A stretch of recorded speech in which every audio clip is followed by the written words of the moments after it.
Let's go live. Do, do, do, do, do, do, do, do, do. Let's go live. Let's go live.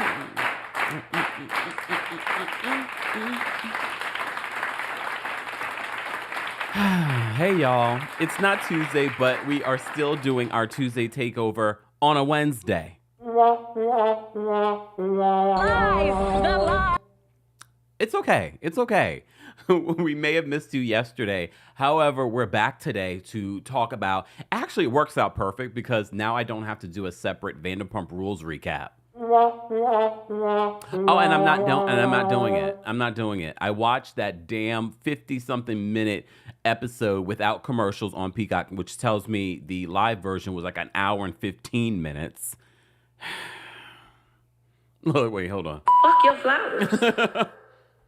We're going to talk about VanderPump Rules. We're going to talk about 90 Day Fiancé Happily Ever After, or is it 90 Day? Why does 90 Day The Single Life have a 4-part tell-all? Who asked for that? Sean, who asked for that? Who asked for that? We do not need a 4-part tell-all for 90 Day The Single Life. Like, I'm not talking about it next week. You're lucky I'm talking about it this week, and I might not even talk about it this week. Matter of fact, I'm not talking about it this week because there's nothing to talk about. A 4-part 90-day single life. You know what? Let's get into this, guys. As always, don't forget to like the video. Don't forget to share the video. And don't forget, you can take us on the go by downloading the Kempire podcast on Apple Podcasts and on Spotify. Let's get into our Tuesday takeover on a Wednesday right now. Baby, won't you listen to me? I got that flavor. I know you're dying to feed. I ain't no dancer, just got some hip in my feet. Now throw your hands up. Ooh, you bring the lighter. I got the fuse. You make a fire. I'll add the fuel. Follow me, lead it. Just watch your shoes. Gotta turn the heat up. Cool.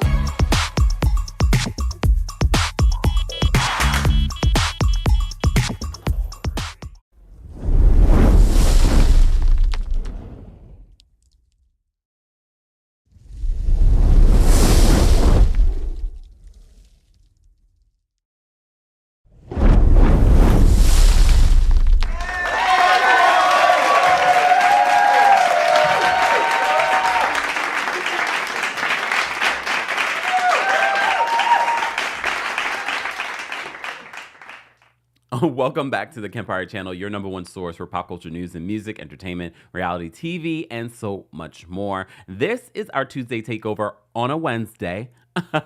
This is where we talk about a variety of pop culture news along with some reality TV and some reality TV news. We have a lot, as always, to unpack. So we're going to unpack it. But first, we're going to start off with prayers to those of you that are affected that may have family and friends in Taiwan. The Associated Press reported that a tsunami warning was triggered but later lifted in regards to Taiwan, who experienced its most significant earthquake in the last 25 years, claiming 9 lives and injuring over 900 individuals.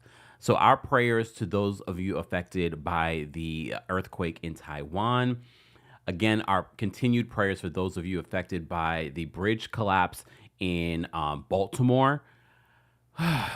This Mercury retrograde and eclipse that's coming up, it's already acting up. Because, the energy, starts a few days before and it lasts a few days after. So prayers to everyone that might be, suffering from these terrible things that are happening in the world. All right. So normally, we like to start off with some good news, but I wanted to start off with that. I hope you all had a fantastic Easter. Ramadan is about to come to a close. So Ramadan, happy Ramadan to those of you that celebrate that. Where's my notes? There we go. But as you also know, we love to start off with some good news. Sidebar. Hold on, let me see if I have the article here. Hold on. I want to Oh, yes. Jersey Shore. You guys know Sammy? Sammy Sweetheart? Look, Sweetheart from Jersey Shore. Well, you know, she made her return to the Jersey Shore family vacation thing. Apparently, you guys really love that show because it's still on. They're still paying them a whole lot of money to be on it. Well, Sammy Sweetheart, where's my picture of Sammy's fiance? I know I put it in here. See, all this prep, and then I'm like, where is the picture? Hold on, y'all. I want to show you her booski. Because I know I had it here. So where did it go? Where did it go? Sammy Sweetheart. So she's engaged. Okay, I'm just going to have to pull up another picture. I don't understand what happens when we do this.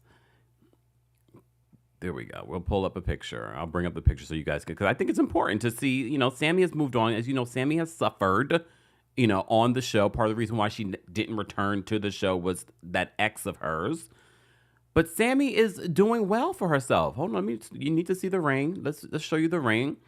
All right. So TMZ is reporting that Jersey Shore stars Sammy Giacola, Sammy Sweetheart, and Vinny dueling engaged. Oh wait, so Vinny's engaged. Vinny's engaged. Staten Island Vinny. So they have dueling engagement announcements on April 1st. We're not part of a prank war. Well, not entirely. So they said Sammy Sweetheart's engagement to boyfriend Justin May did in fact happen, as the MTV personality assured her followers her relationship update was not an April Fool's joke. All right. She says Justin popped the question on March 16th, but they made the risky decision to share the news and first photos of the diamond ring on April 1st. Why wait till April 1st? Where I guess they probably weren't thinking, you know, April Fool's sometimes does sneak up on people.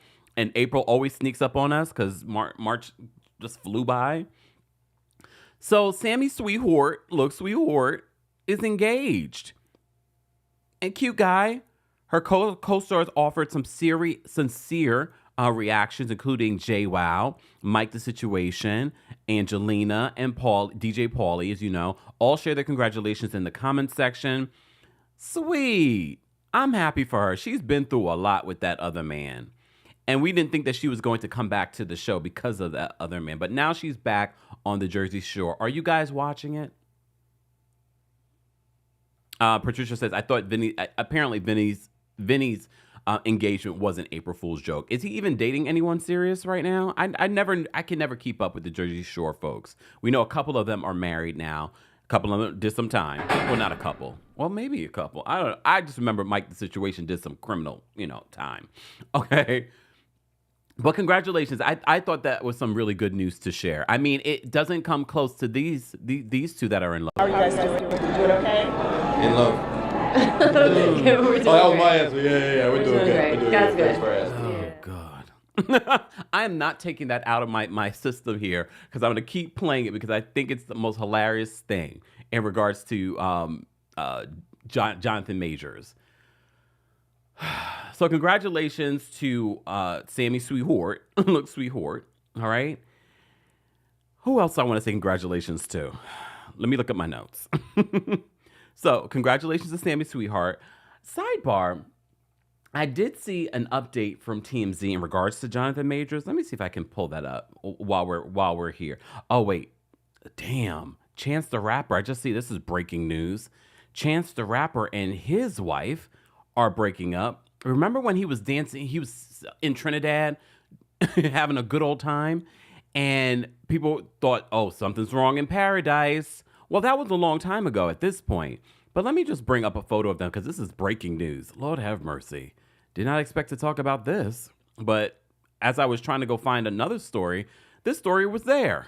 All right. Chance the Rapper and his wife, Kirsten, are getting a divorce. So Chance the Rapper and his wife, Kirsten Corley, are calling it quits on their marriage, something they just announced with a joint statement. So in the joint statement posted on their Instagram story, this is what Kirsten posted too. They said, after a period of separation, was this after the Trinidad Carnival? All right. Anyways, they said, after a period of separation, the two of us have arrived at the decision to part ways. We came to this decision amicably and with gratitude for the time we spent together. God has blessed us with two beautiful daughters. Damn, I forgot they have kids. Beautiful daughters who we will continue to raise together. We kindly ask for privacy and respect as we navigate this transition. Thank you, Chance and Kirsten. Look, Kirsten. Sorry, Kirsten. Sorry, Kirsten. Damn.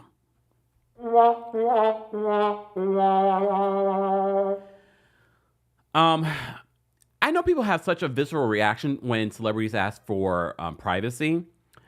I don't care about them asking for privacy. I just wonder, do we ever give them the privacy?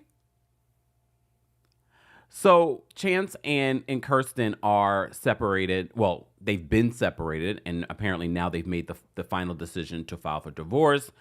Well, I'm glad that it's amicable because we cover so many breakups and divorces that turn ugly.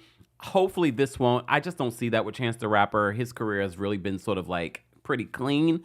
So I don't suspect that this will be anything grimy or dirty.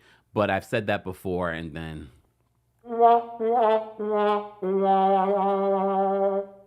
My TikTok community, Judy, says, why announce when you want privacy? Well, you know what? Here's the thing. I think the reason why celebrities make these announcements is because they want to get ahead. Maybe they're dating someone new, or if they want to go out and date someone new, they don't want it to be public fodder. Oh, look, she's cheating, or hey, look, he's cheating. So I think that's some of what... why they make the announcement, because they know people are going to be like, oh, look, she was holding hands with someone else, or look, he's grinding up on some girl in the club. I think that's part of the reason why they make these announcements. But okay, look, I wish them the best. I wish them the privacy that they want, but I don't think people even read those lines. But I'm just gonna let you know, Chance and Kirsten want you to give them privacy during this time. Okay. Look, I respect it. Tanisha says, very disappointed to hear about Chance the Rapper. And Kirsten. Don't forget about Kirsten. She's going through it. Kay says, I like them together. All I saw of them and their relationship, maybe they've done stuff publicly that I haven't seen, or interviews I haven't seen. I know nothing of their relationship besides that they were together. Anyone else, I only know that the fact that they were together. I know nothing about her. I couldn't even tell you what she sounds like. But that's me. Maybe you do. Maybe you're a fan. Maybe you follow them on social media, and I don't. All right. Good luck to them, though. Good luck to them. To them both. All right? Now I forgot the whole story that I was looking for. It's all right. It probably wasn't even an important story. All right. Speaking of a story that I never talk about these people, maybe because I just never got into selling Sunset. I never got into selling Sunset, so I didn't cover this story. So I try to cover, so much was going on with the Diddy of it all. So I never really got into this particular story. You know Kristen Quinn, right? Christine Quinn, right? Or Kristen Quinn. See? I'm going to call it Christine Quinn. Okay. So did you guys see the breaking news like a week ago with her husband getting arrested? Well, TMZ's reporting this update. So Christine Quinn won't have to endure for the time being any more scary 2-date rampages from her estranged husband, Christian Dougherty.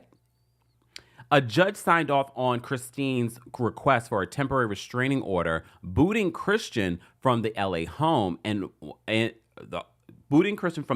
the couple once shared, and requiring him to stay at least 100 yards away from the Selling Sunset star.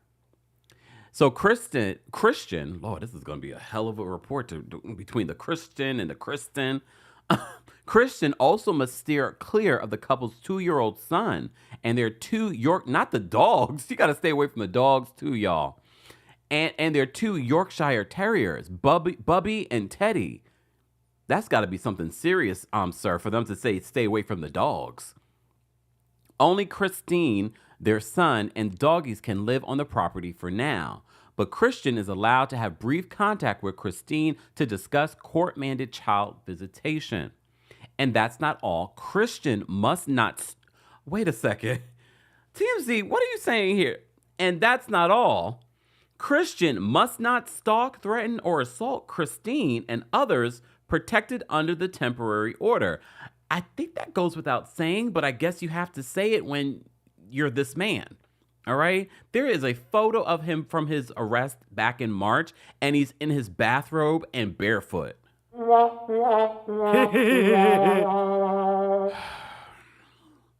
So that's good news for Christine, who filed for the protective order in late March after Christian went on a frightening 48-hour spree. Not a spree. So in the court docs, Christine claimed her marriage to Christian had disintegrated over their financial troubles, coming to a head last month. Wow, not financial troubles. On one occasion, Christian allegedly hurled metal-filled decorative items and dog stuff at Christine while also urinating on the floor. That's not normal, sir. Has he been evaluated? Because I was hearing things, but now that I'm reading the full report, here's the thing. Do you think he showed signs of this level of offness when they were just dating? He had to. I think people, this is why I get on people that are so judgmental of Risa Tisa. Yeah, I'm still bringing up Risa Tisa.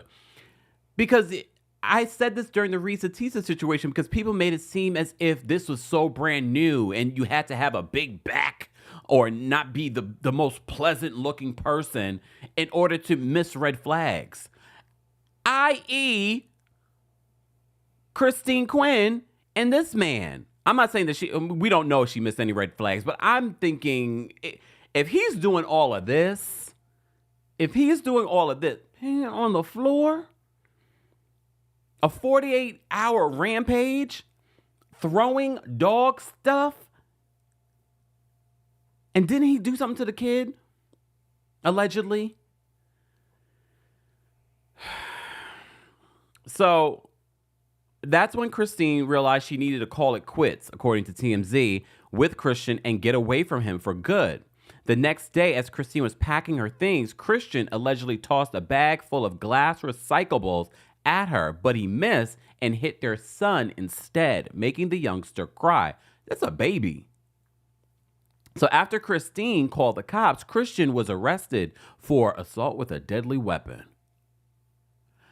Meanwhile, the judge denied Christine's other requests regarding visitation, child custody, and property debt payments until the couple's court hearing, which is scheduled for April 17th. The temporary order expires on that date, but the judge can extend it or drop it altogether. Didn't he also request one as well, and they denied it? Sir. Oh, wait, hold on. For those that have watched Selling Sunset, I have not watched a chapter and verse. I've only seen a couple of, things with her. Pure Luxury Salon says she has red flags too. Well, look. I mean, we might talk about that today when we talk about the Vanderpump Rules of it all. Okay, all right. Replay crew, you be sure to let me know for those that have been fans of Selling Sunset. You'd be like, well, she had red flags too, Kempire. All right. Look, all right. So I've been meaning to talk about that story, and this is the perfect time to do it when we talk about a mix of pop culture news and reality TV news. So that is the latest. So we probably won't get another update until April 17th. Miss Missy says, unfortunately, he probably didn't show his disturbing side himself early in the dating, which is also very possible too. But I would want to know, were there signs? I always feel like there's always a sign that we overlook. You know what I mean? Thank you, Keeks. Keeks, I just saw you on TikTok. Keeks just became a member. Thank you so much for becoming a member and supporting the channel. We appreciate it. Let's move on. Since we're talking about a reality TV show, let's talk about Vanderpump Rules. Did you guys watch Vanderpump Rules last night? that long episode of Vanderpump Rules last night. So we normally do a separate live recap of Vanderpump Rules, but I think I'm done. I think I'm officially done. Did you guys see the reunion looks? They released the reunion looks. Here's the thing. I know Bravo wants to make the reunion looks and seating charts a thing for their other shows. It just doesn't hit the same for shows that are not Real Housewives, because that's where it all originated from. I don't really care about what Vanderpump Rules is wearing. I don't care about their seating chart because it really has no depth or meaning, at least not for me, and I think for a lot of other signs as well. Signs? I think I just read a word. Other fans as well. Miss Kiki, thank you so much for becoming a member as well. We appreciate your support. Thank you, thank you, thank you. So, Vanderpump Rules. So the reunion looks came out. I will say this, Ariana looked great. It's almost like she's wearing a see-through dress with like a bikini under it, but her body is bodying. She looks great. She looks great. I have to say my favorite look besides Ariana's was probably Sheena Shea's look. I liked her hair, her makeup. I actually probably liked Sheena Shea's overall look more than Ariana's overall look. I like Ariana's dress, but I didn't really love Ariana's hair. Okay? I hated what Vanderpump was wearing, Lisa Vanderpump. I was like, what are you wearing? But, we don't look to Lisa Vanderpump for fashion. I did like James Kennedy's suit. Do I have a group photo? That way you can see what I'm talking about. And for those that are listening to this, you can always see everything on the Kempire YouTube channel. Let me see if I can get the reunion group shot or something. Vanderpump. Let me see if I can pull that up really quickly. And I feel like everyone looked okay. Looked okay, but like I didn't really love Allie's look. It was just okay. Like hair and makeup looks great, but I did not like her overall look. Why is there no group shot? Or at least why can I pull up a group shot? I think Katie looks great. Let me pull these pictures over so you guys can see what I'm referring to. Hold on, y'all. Let me just bring these over. It's a live show, but you will bear with me. Because I know you're probably thinking, I want to see what you're talking about. I don't know what you're talking about. Okay, so first, this is Ariana, Lala. Lala's dress is pretty, too. I mean, nothing crazy, special about it, but it's pretty. It's pretty. I like Katie's look. Katie looks really great. Body is bodying. I like the silver. It's like she's getting ready to go to the Beyonce Renaissance tour. Hair and makeup looks good. I think they all look really good. Let me see if I can bring up Sheena's look. I liked Sheena's look. I like the gold on her. I like her hair. Let me bring this up. Hold on, y'all. Let me bring up Sheena's look. Hold on. Okay, let's go here. All right, so this is Sheena's look from the reunion. I like this look. I like her hair. I like her makeup. I like the color of the dress. I like the dress. All right. So the girls brought it. I want to just bring up, why don't they show oh God, you want to see LVP's look? LVP, what were you wearing, girl? LVP, what were you wearing? Let me bring up LVP. For those that are just joining us, we are taking a look at the reunion looks for Vanderpump Rules' reunion. Didn't even realize until they announced the reunion seating chart that they had the reunion already, which was, usually it's a bigger deal. Look at LVP's jacket. Like, LVP, what are you wearing? What is this? You are supposed to be the grande dame of this show. What is this that LVP is wearing? This suit jacket. Okay. Oh my goodness. I feel like the women besides LVP look great. All right. Let me bring up my favorite guy though. And when I say favorite guy, and I'm not talking about on the show. I'm just talking about from the reunion looks. I just want to show you James Kennedy's look. Like, this was my favorite look. I like it. I like the picture, but when I saw it in motion, I was like, I didn't love it as much. But I think he looks good in this picture. I like the pink. I like when a guy takes risk and it's not your typical just tux or suit. I like this. I like the pink. It's nothing special, but I like it. I mean, I could do without the name brand belt. I hate those belts that you could tell the brand. Did you guys know that Joe is at the reunion? Joe is at the reunion. Let me show you Joe's look. But people don't like Joe, so people probably will not like this look. But let me take a closer look. Let me take a closer look at Joe's look. I mean, Joe dressed up, at least, for the reunion. At least she dressed up for the reunion. Let's take a look at Joe's look. I wonder if Schwartz looks at her differently. You know what I mean? I agree. Jasmine says that James Kennedy's look is giving Ken from Barbie, which is perfect. What do you guys think of Joe's look? I don't like the dress at all, but I do like her hair and makeup. It looks okay. I hope they apologize to her. That's not happening. Someone said Joe who? You know who Joe is. You know who we're referring to. Let me see if I can. I am not going to pull up Schwartz because Schwartz is not worth pulling up. One thing I will say, I'm going to say a nice thing about Tom Sandoval. Some of his fashions, some of his confessionals that I've seen, I actually kind of like. Like his tweed jacket that he wears in his confessional, I kind of like. This reunion look, it's okay. It's not bad. There isn't anything special to it, but it's nice. I like the fact that it's cut right on him. I like it. I don't like him. I just posted a tweet this morning. If you don't follow me on Twitter, you should, because I won't always mention everything I mention on Twitter. But I said, unpopular opinion, apparently is a popular opinion.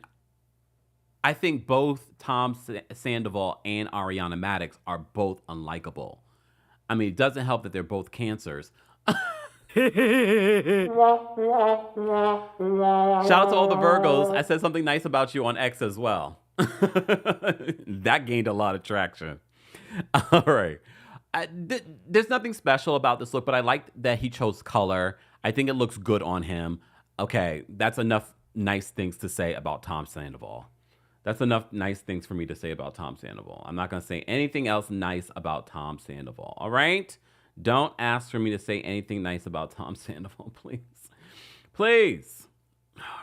All right. Before we continue, I definitely want to talk about today's live sponsor. Our friends over at Factor are sponsoring today's live show. So I want to definitely talk about Factor because, as you know, I have a busy schedule, and especially like a day like today and how long today can be, especially with our live shows. It's really important for me to make sure that I have all the things that I need right after a live show. I don't want to have to think about, what am I going to make? What am I going to make for dinner? Or what am I going to make for lunch? Factor makes it so simple and easy.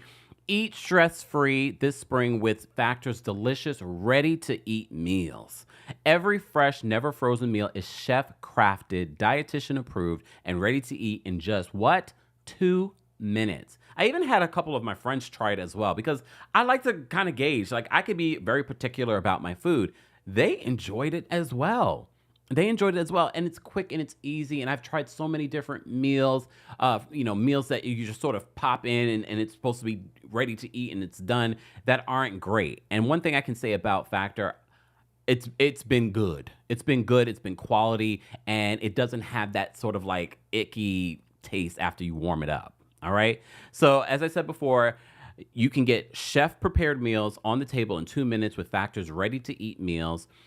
And if you're looking for gourmet meals, try meals that feature premium ingredients like filet mignon, shrimp, truffle butter, broccolini, and asparagus. No fuss, no mess meals. Factor meals eliminate the hassle of prepping, cooking, or cleaning up. Simply heat and savor the good stuff. Tailored to your schedule. And that's like a big thing for me. I'm always mentioning that to you. With everything that's going on, this is easy. After this live, all I have to do is pop it into the microwave and it's ready to go. So, of course, we have to bring them over to you guys as today's live sponsor. Head to factormeals.com/kempire50 and use kempire50, the code, to get 50% off your first box plus 20% off your next box. Come on now. That's code kempire50 at factormeals.com. vanderpump.com. More information will be available in the description. If you're listening to this, it will also be available in the episode description notes. So thank you to Factor for sponsoring today's special Tuesday Takeover on a Wednesday. TA says, I love me some broccolini. A lot of people do. All right. Let's move on back to Vanderpump Rules. We just took a look at the reunion looks, but let's talk about the episode. Let's talk about the episode of Vanderpump Rules briefly. As I said to you guys before, I think I'm just not going to talk about it anymore. Maybe I'll get back to it during the reunion, or maybe I'll just include it in the Tuesday Takeover, which it's going to be hard because it airs on Tuesday nights. Sorry. All right. So here are some of the things that stood out to me in this episode. We have Schwartz and Katie have a conversation about Katie sleeping with Max. I forgot that Max had a moment with Sheena back in the day. And that's why she was tracking him. LVP was like, I hope she's not tracking me. It's going to be very boring. Here's the thing. In order for someone to track you, you have to give them permission to track you. They can't just track you. So...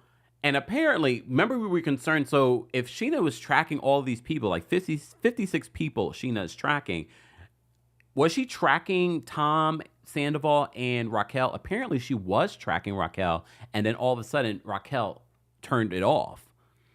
So maybe that was when all the affair stuff was happening. Okay. So in this episode, would you guys go to a water tasting? Water does taste different. If you've traveled abroad, if you've traveled around the country, not every water tastes the same. Would I have gone to a water tasting? I don't know if I would have gone to a water tasting, but I'd be open to it. I'm not going to be like, no, I wouldn't go.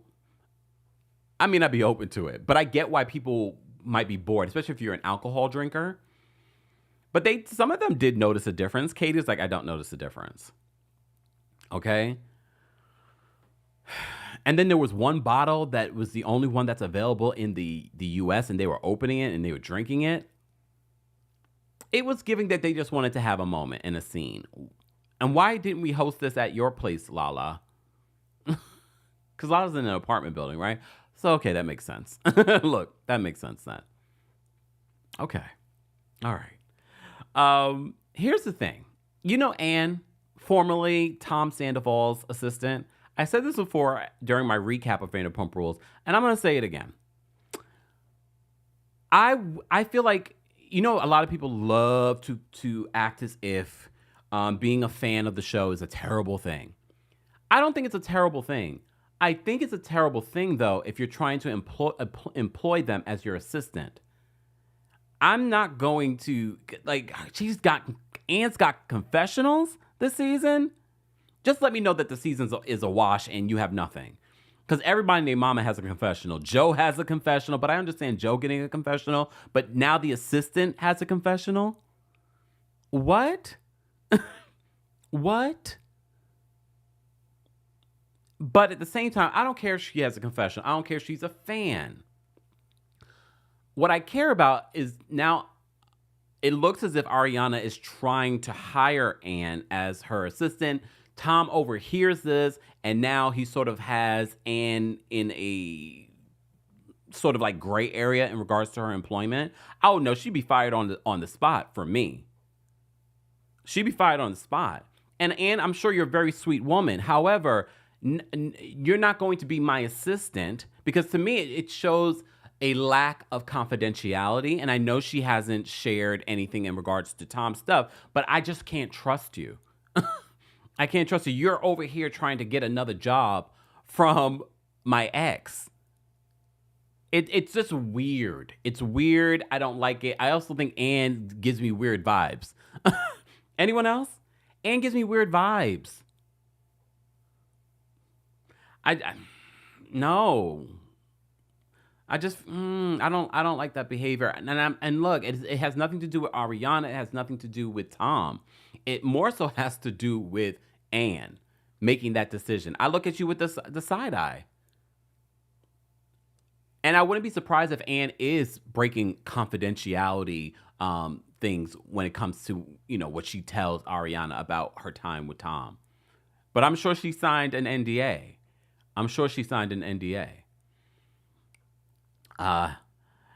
Julie, thank you so much for being a member for 17 months. Ariana needs better help. Thank you for your tireless work you do for us. Proud to be a part of your world. Gold ladies, Hawkeyes basketball. Have they won yet? Look, March Madness is over. Have they won yet? I'm assuming that they did. See, Sage the Sag says definitely gives weird vibes. Oh, she has a podcast too, N-Dub? And in her podcast? All right. I'm just telling you, watching, but I told you this before, if you watch my recaps of VanderPump Rules, something about Anne and her trying to position herself as Ariana's assistant was weird. And apparently she's working for Ariana and Katie. All right. Sidebar, I started to talk about Schwartz and Katie's conversation about her sleeping with Max, and I went into the whole Max, his past relationship with Sheena. So that was a nothing burger. There's nothing really to report about Schwartz and Katie. I feel like they really do have an amicable separation, divorce. Yes, of course, she did that for vengeance because he apparently kissed Sheena years ago. Again, a nothing burger because it seems as if the producers had nothing this season. They were trying their hardest. To make something. Okay. But we do, in this episode, have our very first interaction between Ariana and Tom. It's not a good one. They're arguing. And they're arguing about the dog situation, Maya, and how he locked Maya in her bedroom, and Maya got into the nasty night before food that she left on her nightstand. And they flash into the room, and I'm taking a look at the room. I'm like this. Look at the floor, look at it. And I'm not saying I'm the most clean or most organized person, but if you have cameras filming in your home, girl. And then Ariana has the nerve to talk about Tom Sandoval and his constantly wearing the same underwear for multiple days. Girl, that was your man. We are looking at you with the side eye too. That's who you claim to be your man. And then she says, well, now you can see why I hadn't slept with him, blah, blah, blah. Yeah, but you were still in a relationship, laying in the same bed with him. Ew.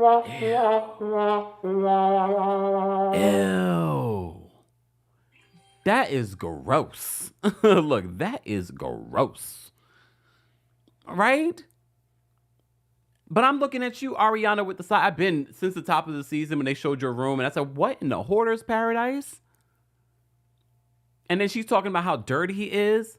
And then, we did during Scandival last year, we gave you the whole breakdown of the rumors about Sandoval stinking and stuff like that. Now it looks as if Ariana's confirming those rumors that if there was a foul odor,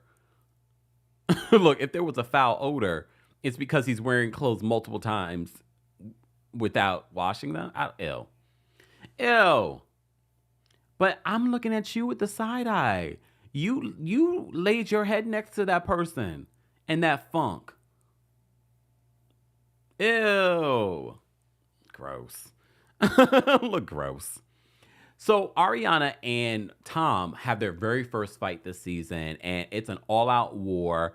And I have to say this, and I know a lot of the Team Ariana fans are mad at Lala for saying what we've been saying in regards to the food situation with the dog. Should he have locked the dog in that room? No, he shouldn't have. But as a person that has pets, why are you leaving food around like that? Just in case. So, just in case your door is opened. I mean, both of them are wrong in different ways. But Tom, you calling Ariana tacky for talking about you, it made me laugh. I was like, you have the nerve to call anyone tacky. He's like, it's kind of tacky, It's like, really tacky. Tom, nothing is more tacky than some of your looks. But also, nothing's more tacky than sleeping with your girlfriend's good friend under her nose in her home while her grandmother is dying or dead. Like, see, but you see why I twerk on a fence, because neither one of them are likable. And I can see points or lack thereof points on both sides. At least Lala understood the assignment this week. And apparently Lala and Ariana go at it at the reunion. Okay. Was there anything else that I wanted to say in regards to this episode? Lord have mercy. This was the reunion looks, y'all. I don't think there was anything else that I wanted to say about this. I don't know. Look, I don't know. They look good here, though. They look good at the reunion. I'll give it to the girls. They look good at the reunion. VanderPump Rules. What a wash this season. What a wash this season. Brock is definitely trying to gun for a full-time role. But I have to say, Brock also, very much like Lala, makes a lot of sense in regards to forgiveness in general outside of this show is for yourself. She doesn't have to. And here's the thing. I do feel for Ariana because you can't just stop loving someone. If she was in love with him and she had love for him, that doesn't just stop because he was a jerk and cheated on her. All right? It doesn't just stop. When, you know, and that's probably part of where this anger is coming from, is because you broke my trust in a way that I never thought that you would break my trust. And I know a lot of you are saying, why is she still there? Why is she still living under the same roof? Well, we've since heard last week that she's bought a $1.6 million home.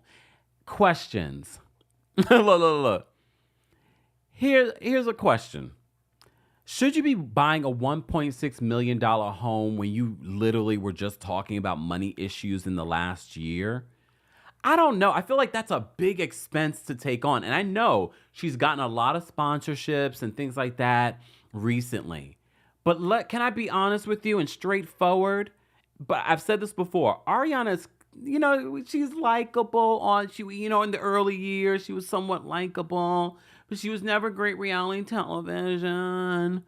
These sponsorship deals are going to dry up just very much like the VanderPump Rules season is drying up. So I don't know if you should lock yourself down with a $1.6 million home and a business that hasn't even launched yet. And I know she has the book. She has the Vanderpump Rules situation. But again, you're not getting residuals from that. You're not a producer from that. So once the show ends and you're not on the show, that check is gone. So I thought about it now. Look, I love this for her. But at the same time, I'm thinking to myself, I don't know if you should really lock yourself down with a $1.6 million. Someone call Susie Orman.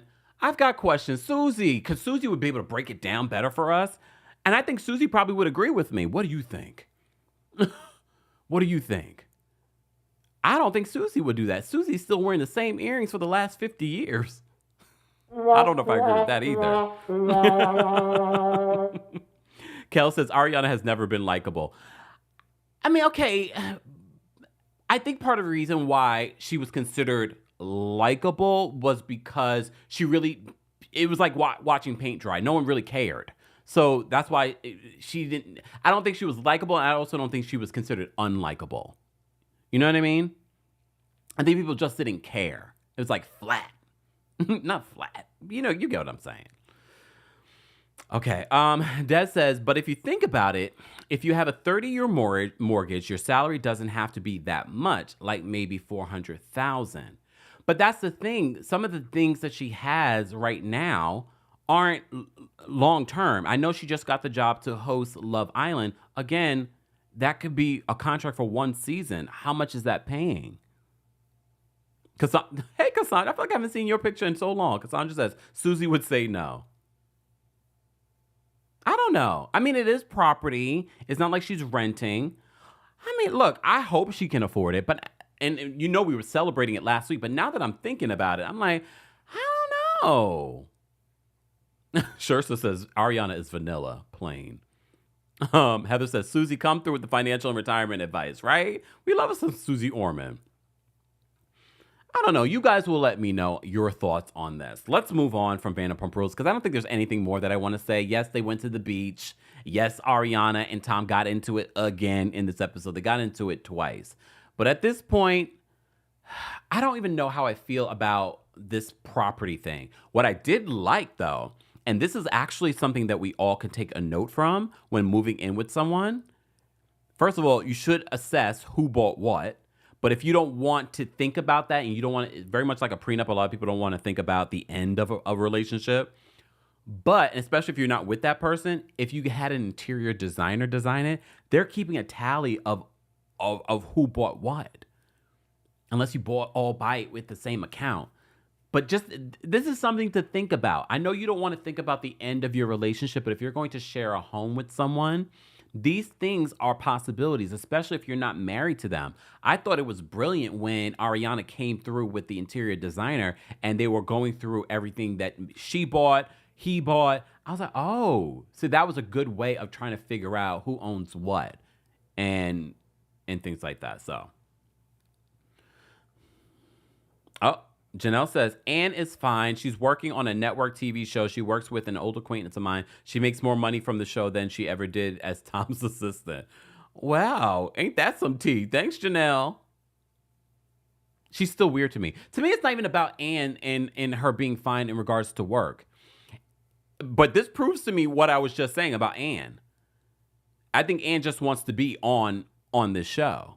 There's something weird about Anne, and I'm not just talking about her personality. Sorry, Anne, but there's something weird.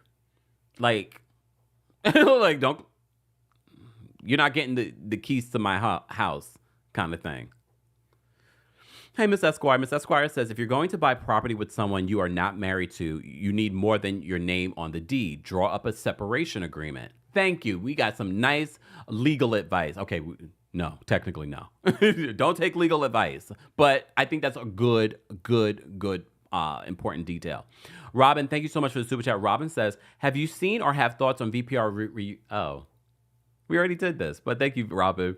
Do you plan on watching the new show VanderPump Villa like they really needed another spinoff? Here's the thing. I did watch it. I got to see the screeners before it actually was made available. And I said, this is literally Vanderpump Rules in another location. And that immediately turned me off. I did try to watch it, but it wasn't good for me. I didn't feel like it was much different. You're in a different place. Okay, now you're trying to make it like high end, but it's still the same trashy behavior. Didn't like it. Thank you so much, Robin, for the super chat. Elijah, thank you so much for the super chat. Elijah, sending good vibes. I will take them, Elijah. Thank you so much for the good vibes. Julie, thank you so much for the super chat. Julie says, did you not have your glasses on? Ariana's, Katie's, and LVP were awful. Lala and James killed it. Joe gets a pass on her outfit because it's her first time. Okay, that's your opinion. Rahina, thank you so much for the super chat. Rahina says, that argument was triggering. Why does Ariana have food on a nightstand? Come on. And she was fine with him wearing same undies. She is dirty. I mean, that's what I'm thinking. All right.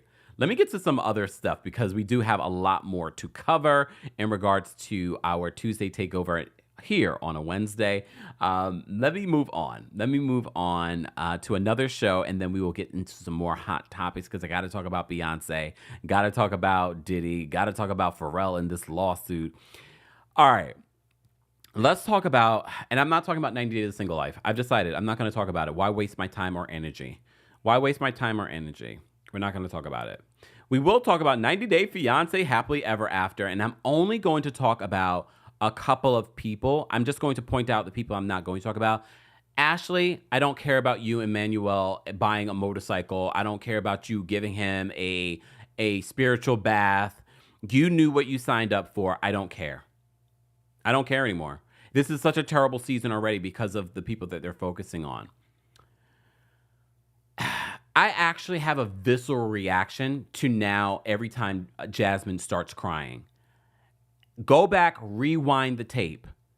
Literally, when the lawyer is talking about her children not being able to come, and because this was Gino did not put them on the K-1 visa application, there's a little bit of a grin from Jasmine. We know Jasmine can't possibly every single episode be bawling like she done lost her favorite pet or something. Every single week, I'm tired of it. I am tired of it. I don't care. It's so pre-produced. It's so not believable. I'm not talking about them anymore. I don't get why Big Ed is here. Liz was like, I am so happy that I'm going to be Mrs. Big Ed. Lies! The lie! I don't get it. And honestly, I'm uncomfortable watching Big Ed around her daughter. I'm going to just say it. Anyone else? I'm uncomfortable. First of all, I'm uncomfortable with them arguing around this young girl. You already know that Liz doesn't have full custody of her kids. And based off of her questionable decisions, I'm not surprised. But yeah, I'm not interested. I'm not interested in this relationship. She also tried to get him canceled. So why are we even entertaining? Like, are you guys okay over there at 90 Day Fiancé? Are you guys okay? Like, why are you bringing back these problematic people that no one wants to see? Speaking about people that we don't want to see, Rob and Sophie. Rob, you in this list of things to make things better while living or cohabitating with Sophie. At first, I was sort of on your side because I felt like Sophie was a spoiled brat. All right?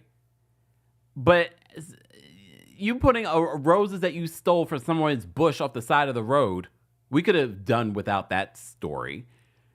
And then you with a list about all the things. And mind you, if the list, I think it's healthy to have a conversation on how can we cohabitate. But no, these were your list of demands on how to cohabitate. And then you're complaining about how much toilet tissue that she uses. As someone that grew up with, like, how many women in the house? 4, 5 women in the house? I understand. Can you imagine? She goes through, ladies, do you go through an entire toilet, a roll of toilet tissue? Do you go through an entire roll in a day? In a day?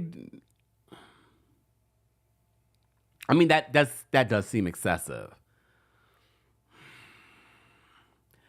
Yeah, Mackenzie says that list he made was crazy. And the thing is, I was sort of open-minded when it comes to Rob, but after reading that list, I was like, okay, sir, get out of here. Let me move on, because I feel like I waste too much time on 90 Day Fiancé Happily Ever After for a season that is not even worth it. All right? Speaking of which, not even worth it. What's her name? I always forget her name. I know his name is Mahmoud. I always forget her name. Is it Nicole? I don't even care. What I am reminded, she is so triggering. It's like she brought him to America to trigger him. Look, you can feel the way that you want to feel about his beliefs and the traditions from his culture, but she knew that. She signed up for that. And now she's bringing him to America to trigger him. Last week, she was just like, I'm kind of mad that you didn't sleep on the flight. Lady, you've flown many times. Do you realize? Some people just can't sleep on a plane, no matter how hard they try. Even if you're in first class, sometimes you can't. And I'm sure he wasn't even in first class. But I feel like, and I was reminded, I was like, oh, I remember her season. This is exactly what she was doing during her season. It's always trying to trigger him with the way she... And literally in this episode, she says to him, just let me know in any way that I can make you more comfortable. And I'm thinking to myself, no, that you're just saying that because your actions are the complete opposite. It's like you're trying to make him uncomfortable at every turn with what you're wearing, what other people are wearing. And then as they're on the boardwalk, I would have to rewind the tape. Was he looking at that woman in a sexual way? I don't think so. But she made it this big thing. Well, if you want to go be with her, you go be with her.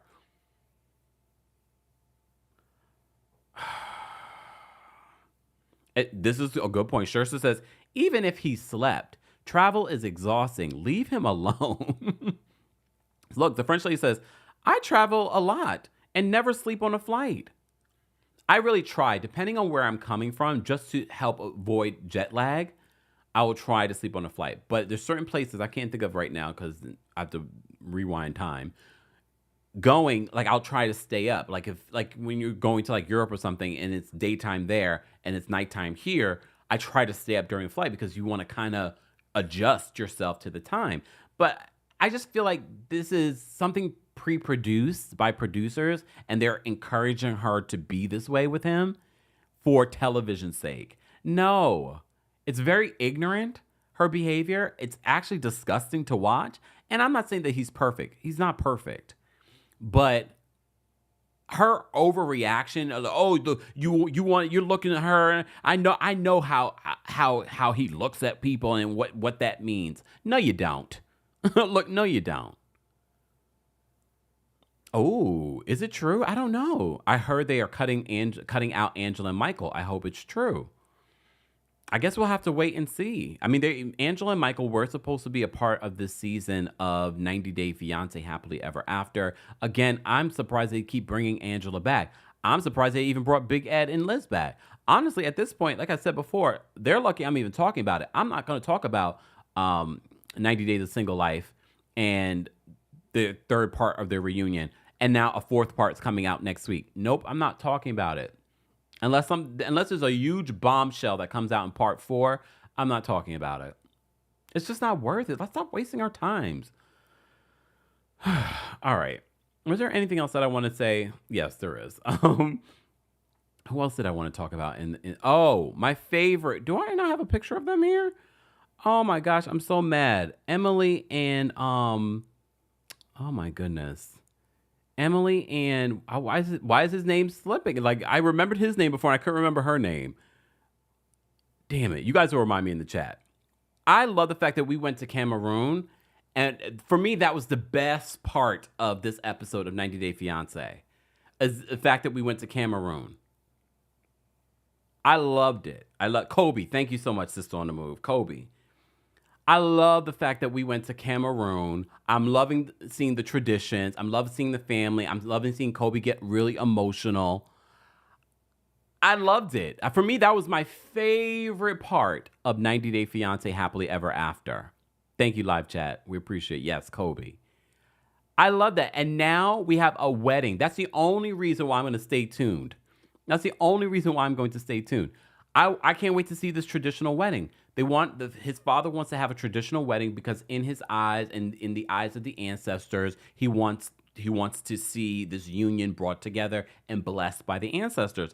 I was like, I'm here for this. Anyone else? That for me is the only reason to watch 90 Day Fiancé Happily Ever After. I don't care about any of the couples. Name a couple on this cast that I should care about. Even Lauren and Alexei, I don't care about them. I mean, we haven't seen them since like episode 1, but I don't care about them. I'm only going to watch for Emily and Kobe's wedding and the planning of it all. Please don't try and create drama, though. If they start to try to create drama that just seems nonsensical, but okay. Winning and Unbothered. Thank you so much for the super chat. Winning and Unbothered said, finally caught a live and a Tuesday takeover on a Wednesday. Must be my lucky day. Love you, Kempire. Thank you so much, Winning and Unbothered. We appreciate you being here. Normally, we're recapping Vanderpump Rules, but I think I'm done. I think I'm done with Vanderpump Rules. I'm done with 90 Day The Single Life. I'm not completely done with 90 Day Fiancé Happily Ever After because I want to see the wedding. Poppy says, love them on Pillow Talk as well. Yeah, I do like Emily and Kobe on Pillow Talk. I like a lot of the couples more so on Pillow Talk because we're not really focused on their fake storylines. So, but yeah. All right, let's move on. Let me briefly talk about Below Deck, and then we will get into some more pop culture news, guys. This is our Tuesday takeover on a Wednesday. Normally, we're live on Wednesdays on Tuesdays at 12:30 p.m. Eastern, 9:30 a.m. PST. And, of course, we talk about shows like Below Deck. So, Below Deck had a special guest this season. Let me see if I want to bring up Jill's photo if I can. If I can, I guess I didn't. It did not go through. I guess it didn't. It's all right. Jill Zarin from Real Housewives of New York, as you know, was a special guest on this week's episode of Below Deck. And as I said to you guys before, I felt like the season was sort of lackluster, but the mid-season trailer got me a little excited. I don't care about any of the drama going on between the crew. This week, they were focused on the chef, and the chef, we found out, has ADHD. So sometimes it's hard for him to be organized and to stay focused and things like that. But for me, they brought in Jill Zarin to shake things up. They brought Jill in to shake things up. Hello? Look, you can feel whatever you feel about Jill Zarin, but for me, she made the episode. I actually looked forward to seeing what she was going to do. I've heard before that charter guests, before they even come on this yacht, are told to be a little bit more, theatrical, be more pressing and say, oh, I need this or I need that, even if that's not how they normally would be. Some people are just normally like that. Jill is normally like that because if you are, if you've watched Jill on other reality shows like Ultimate Girls Trip and Roni, then you're used to her being that way. But I will say this. I feel as if Jill definitely turned it up. Sidebar, I don't think Jill knew any of those people besides her boyfriend. We have seen Jill and her throw parties with her friends, and we've seen pictures of her and her friends on social media. I don't recall any of these people. Even her interactions with the people felt like she doesn't know these people. So I felt like this was a last-ditch effort by production. They were like, the season's not... Based on what we're seeing, it's not giving. This is my assumption. It's not giving. So, let me take a sip. Oh, thanks, Angel. Angel says that the chef has dyslexia. So that was part of his struggles organizing and understanding some of the requests of the guests and things like that. Barbie's having a struggle with Frasier still. She's messing things up. Zandy was having issues with Sonny because Sonny was getting jealous of Zandy's relationship with Ben. I don't care. Jill, for me, came in and was asking mind you, she's not the primary charter guest. She's a guest of the primary. And there's all kinds of food, allergies and requests and specialties that they have. But Jill, she's just like, normally I've been on plenty of yachts. And normally in the in these rooms, you have, toothpaste, toothbrushes, and none of that is here. Look, none of that is here. And as soon as she walks, this is how I know this was Jill. Look, we know Jill is annoying. But for me, watching the episode, I was just like, this is Jill, but this is Jill turned up. Like, I noticed a difference. And normally it feels a little bit more natural for Jill to be annoying. Jill came on the yacht and she's like, can we turn down the water? This water is too hot. I was like, Jill is putting on. And yes, we know Jill can be annoying. And we know plenty of women like Jill from New York that are very much like this. But I felt like Jill was definitely putting on. But I was here for it. Because we haven't had anything really to talk about. And I love me some Frasier. I love Below Deck. But this season has been a wash. We've lost Kate Chastain. We've lost Captain Lee. This crew is eh. I mean, the only saving grace for this crew for me is Frasier. But Frasier can't carry the show on his back. Everyone else is eh. Look, eh. Am I lying? Just asking. All right. All right. But I enjoyed Below Deck this week. I enjoyed the annoyingness of Jill and being turned up, and every which way she was finding a problem. Poor Barbie was running through it. She's like, oh my gosh, she's more annoying than the actual primary. She's not even the primary. And then, of course, Captain Carey's just like, let's not forget, I know Jill is a lot. Let's not forget that we need to make sure that we're following what the primary wants. We get a little bit more of Jill next week. We get a little bit more of Jill next week. But producers, for Below Deck season 12, we've got to figure this out. And it's more about your crew than anything. Sidebar, the new deckhand, he was on Vanderpump Rules, sitting next to, who is he sitting next to? Remember I was talking about paid actors being sitting there? I feel as if people are paid just to be in scenes, just to kind of fill out a scene. He's weird to me.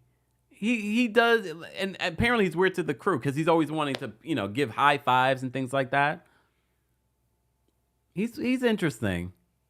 But again, not enough to save this season. But I'm going to keep watching. Are you? Like, here's the thing with Below Deck versus like a 90 Day Fiancé, because we've talked about 90 Day Fiancé ad nauseum over the last couple of seasons. I feel as if this is like the first time in a while that Below Deck has been lackluster, so I'm giving them grace. I don't know for how long, though. Foxy says, I liked Hannah. She was not boring. Hannah was on the Traitors Australia.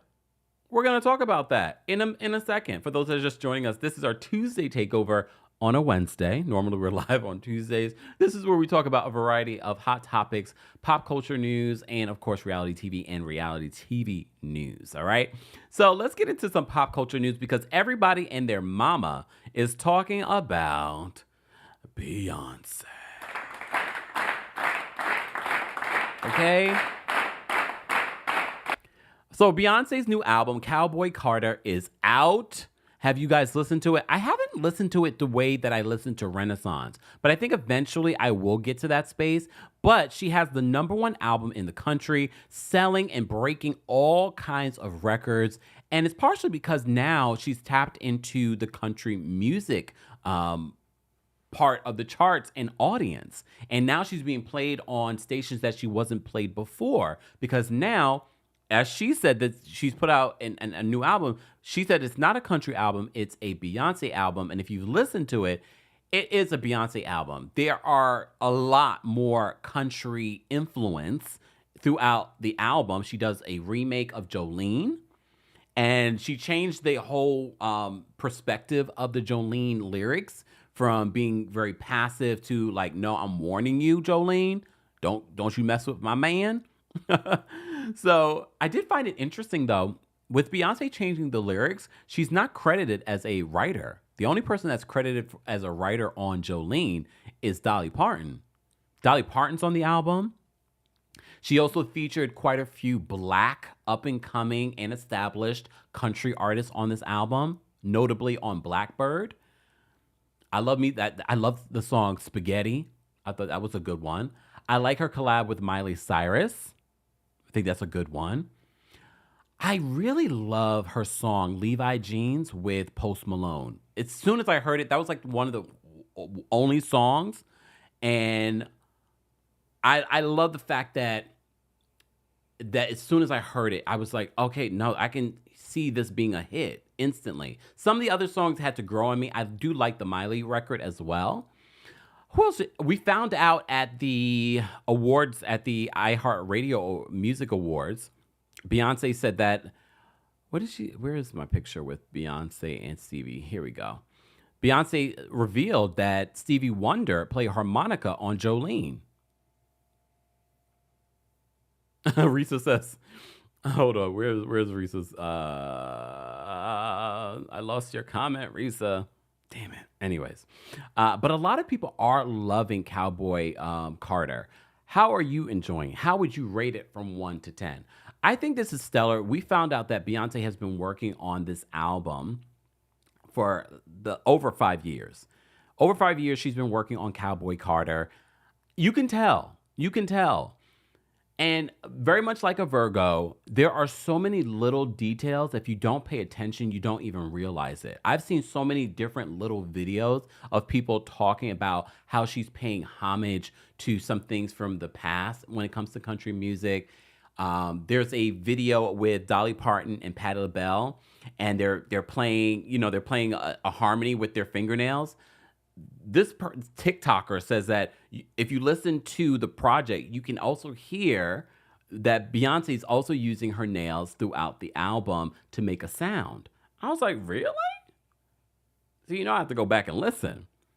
But that's not the only thing. She also pays homage to the very first, hold on, I got to make sure.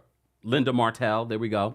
Linda Martell, the very first Black woman to put out a country album. She celebrates her on the album as well. So there's just so much. I will have to do a separate podcast, video, and episode so that I can really go through all the details of what I liked and all the things that are standing out from this project. But very much like a Virgo, she has really paid attention to the details and has taken her time. There are all kinds of nuggets throughout Cowboy Carter that I think people will appreciate if they pay attention to what she's doing in there. So congratulations. She has the #1 album in the country. Beyonce's Cowboy Carter is out now. She's not paying us, but if she wants to, she can. No, look. 400,000 units moved in the first week. Congratulations. It actually did way better than Renaissance, but I think that's part of the reason why that it's doing better is because she's tapped into a whole other genre that is very huge here in the United States as well. Miss Esquire reminds us that first Black woman to chart on the country charts and to perform at the Old Opry. That is Linda Martell. So, and I love the fact that she celebrates her on this project because she wasn't celebrated back then. All right? She wasn't celebrated. All right. Let me see what you guys are saying in the chat. Let me see. Thank you. Thank you, Mila, for the super chat. Mila says, I'm obsessed with Cowboy Carter. I think Daughter is the best song, and I hope Beyonce gets Album of the Year. P.S. Will you ever come to Australia? I mean, I just want to come to Australia to enjoy Australia, but I definitely want to come to Australia. I still haven't figured out where I'm going this year in regards to my trips. But, I mean, Australia is definitely on my list. It's definitely on my list. All right. All right. Which is your favorite song from Beyonce's new project, Cowboy Carter? Be sure to let us know. Replay crew, as always. I want to know what's your good news, but I also want to know what is your favorite track from Beyonce's #1 album, Cowboy Carter. All right. All right. Yeah, she spent 5 years working on it. I mean, you could tell. And apparently Beyonce wanted to release Cowboy Carter before Renaissance. And some people said that she should have. Here's the thing. My friend Silent posted this on Twitter, and I wanted to repeat it because I thought it was actually pretty poignant in regards to if you're a fan of an artist, she really has given her fans a plethora of content. Not only did Beyonce give you guys Renaissance, she gave you a tour. She didn't give you videos.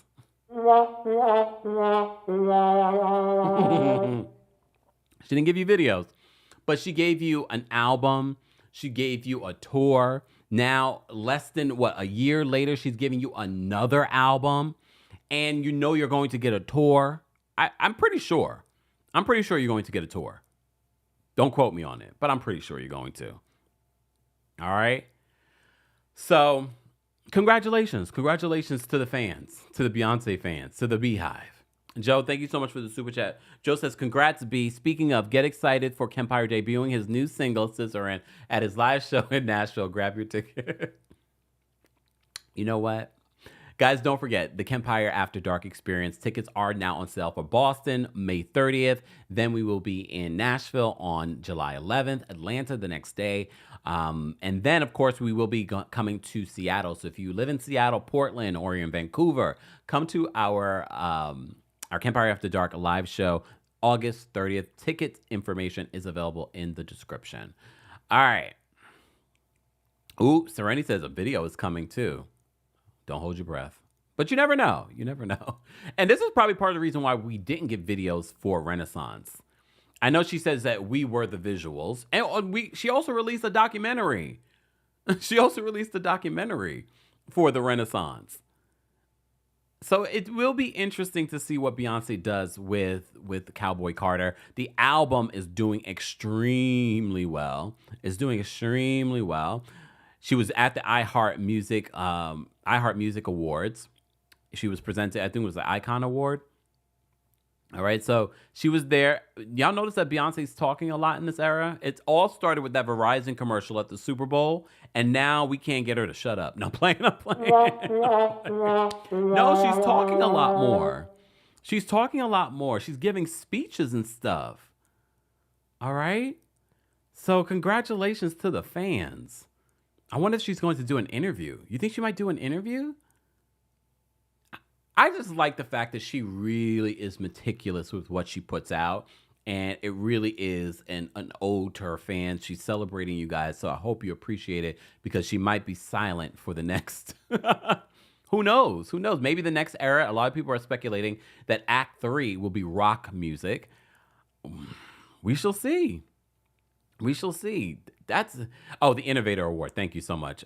It was Cher who got the Icon Award, right? It was Cher who got the Icon Award. Thank you, Boho Brownie. Look, when we have a show full of hot topics and shows to talk about, I can't remember every single detail. So I appreciate everyone's help with doing that. So thank you so much for the reminder. Okay. Ooh, Crystal says, hold on. Crystal says, nothing about Cowboy Carter is trash. Vocals and production at bare minimum is top tier. All right, the Beehive is here. The Beehive, bzz, you hear the buzzing? All right. That girl Kel says, who should interview her? Who should? Who do you guys think should interview Beyonce in this era of her music? It would be interesting. It would be interesting. I think if anything, I want someone that is very musically inclined. I don't need it to be an Oprah. I don't need it to be, a Gayle King, or I need someone that really knows music and will ask her about the elements about her music, like Zayn, right? Zane Lowe for Apple. He's very, very, he does really great interviews with artists. I would like to see that. I'd like to see that. Anyways. All right. We spend a lot of time on Beyonce. She doesn't need any more promotion from us. All right. Bzz. Bzz. Mackenzie, if you don't get out of here.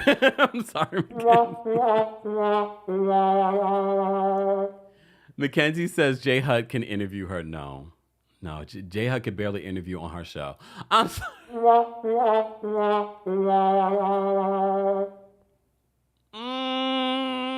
But now we said it. Let's move on.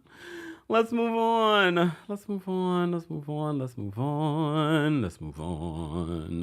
right, let's talk about Jerrod Carmichael. Jerrod Carmichael has this reality series on, on Max or something like that? Well, apparently this video footage has been going around on the internet in regards to his friendship with, what's his name? Tyler, the Creator. Where's my article? Hold on, y'all. Because I want to pull up the article that I had in regards to this. And I can't seem to find it right now. This is a live show. All right. Let me pull this up. Jerrod Carmichael. I love Jerrod Carmichael. He's the reason why we have a Tiffany Haddish. Don't be mad at him. But, when it first launched, that's my first time ever even being introduced to Tiffany Haddish, was the show that he had on NBC, which I thought was such a good show. Loretta Devine was in it as well. Anyway, so as you know, he's come out as gay, but a lot of people are reacting to this video clip from his show. So in the article, here it is. There we go. So Rolling Stone writes this in regards to the scene that we see in this. So Jerrod Carmichael is shooting his shot. In the premiere episode of Jerrod Carmichael reality show, the comedian confessed to falling for one of his longtime friends, Tyler, the Creator. Okay? In the self-titled show, Carmichael recalled expressing his newfound romantic feelings to the rapper over text in 2021, but the feelings weren't mutual. In a 6-second voice note response, Tyler laughed off his friend, calling the comedian a stupid B-word. One, it's embarrassing a little bit, and obviously there's that there's that fear of it being so totally unrequited, Carmichael said of the rapper's response. So despite being ridiculed, Carmichael decided to try again in 2022. Try again? Okay. Look, all right. So in 2022, asking Tyler to be his date to the Emmy Awards. As the episode counted down to the days to the award ceremony, Carmichael attempted to distract himself from the rapper's lack of response to his invitation by going through a revolving door of Grindr hookups, some of which were even featured on the show. Do I need to watch this show? Why would you want to take a Grindr hookup to the Emmys? So he says, part of me wants to play musical chairs on Grindr the day of. A couple of days before the award ceremony, Tyler finally declined, leaving Carmichael to take a friend who was identified as anonymous and shown wearing a ski mask and goggles instead. Toward the end of the episode, Carmichael and Tyler sat down to discuss their friendship. The rapper explained that the news of the comedian's feelings was a lot to download and said he viewed Carmichael more like family. Getting news like that and then avoiding it is a way to avoid change, Tyler said. That's like a brother. That man's like family. In another intimate moment from the premiere episode, Carmichael shared a congratulatory voice message from his mom after winning his Emmy, despite his estrangement from his family over his sexuality. He says it's funny. He says it's just really funny that me and my family aren't really speaking. It's over some gay-ish, and then I win an award on television, and we still got to reach out. So apparently, on this reality show, Carmichael's love life is a recurring theme on the Jerrod Carmichael reality show, which follows the comedian from the stand-up stage to his childhood home in North Carolina, documenting deeply personal elements, including love, sex, infidelity, family conflict, and more across 8 episodes. In the episode, Carmichael said he feels especially comfortable in front of the camera, so airing out his childhood trauma and detailing, sex addiction. Oh, look, I had to take a gulp. Let me take a sip. Hold on. Have you guys watched this? Sex addiction on screen doesn't bother him. All right. Okay. Look. All right. Did you guys watch it? I've been seeing promo for it, but I haven't watched it. But now I might. That's sad, though. Have you ever had a crush on a friend or a best friend and they didn't feel that way about you? Whoa, Jerrod. Whoa. I just can't imagine having feelings for Tyler, the Creator. Wait, where's my picture? Oh, here it is. I just can't. I mean, he's not a bad looking guy, but it's his personality for me that's not very, attractive.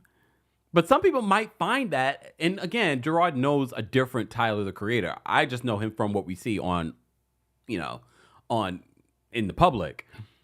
So he probably knows a different Jerrod. But damn. Okay. All right. Well, good luck to the happy couple. I mean, no, they're not together. They're just friends.